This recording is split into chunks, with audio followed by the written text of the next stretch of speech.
1月15日，尼泊尔雪人航空公司一架 ATR-72客机在博克拉机场降落时失速坠毁，机上72人无一生还。当时我们怀疑飞机穿云时机翼结冰，但从事故调查委员会2月13日公布的调查报告看，原来是有人错拉了一个拉杆，导致飞机失去动力坠毁。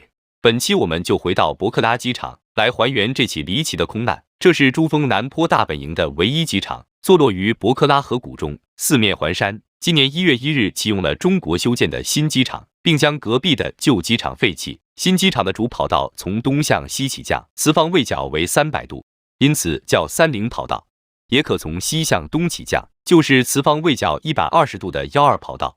当天 YT691 航班从机场东南的加德满都飞来，跑道两端的下滑台和航向台共同发射一束仰角3度的组合无线电波，电波中线就是进近的下滑道，飞机需要从电波下方穿过就可截获下滑道，而后利用这套 ILS 进行精密进近。该机副驾驶虽然也是个机长，但地形不熟，总怕撞山，以致飞得太高。进场中截获下滑道指示灯始终没有点亮，于是要求飞3遍，在12跑道降落。该跑道延长线上有一个 VOR 全向性标记，飞机可通过其电波测量在 VOR 电台磁方位线上的方位角，来得知转入第4遍的时机。同时，该信标记也是向12跑道进近的起点。于是飞机开始在旧机场跑道上空转弯，这需要降低高度，并减速到每小时315公里的最低光节速度以下。因此，副驾驶开始放机翼。ATR-72飞机的机翼拉杆在正副驾驶之间的操作台上，最左边是刹车制动手柄，旁边是左右发动机的功率手柄。后拉油门减小，拉到底可反桨，让飞机原地倒车或滑跑减速。两个油门杆中间有阵封锁，用来在滑行时限制功率手柄的角度。旁边是桨距控制手柄，顶头是手动超越位，可强制螺旋桨转速达到100%。下面是自动位，由动力管理系统控制螺旋桨转速，正常飞行中都置于此位置。再往下是顺桨位，当发动机停车时，此位置可将螺旋桨顺桨以减少阻力。底部是燃油切断位，冷舱状态时才置于此位置。为了防止误触，要移动手柄需要先提起下面的防呆杆。最右边是机翼控制手柄，它有0度、15度和30度3个位置。此时副驾驶向上提起手柄，才能搬动到15度位置，让飞机放出机翼减速。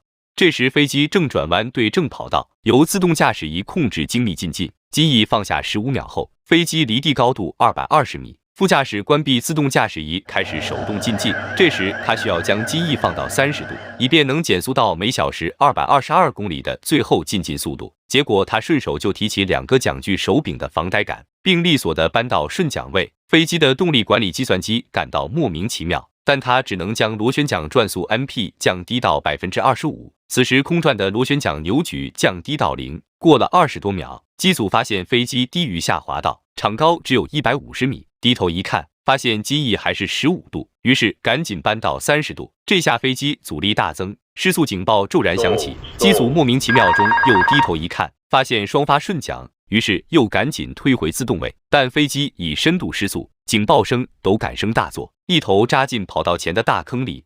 本次事故并不是飞机的问题，而是对新机场陌生的副驾驶在错过了30跑道后自乱阵脚，而最后的转弯中贴着大山飞行更加紧张，于是眼睛直勾勾盯着左前方的跑道，搬错拉杆也不知不觉，因为他相信如果搬错，旁边负责监控的机长会提醒他，而左边的机长认为被监控的也是机长，他不会犯错。于是坠毁前的20多秒钟，驾驶舱没有人扫视仪表，因此灾难并不会凭空发生，它是关键事件的连锁效应。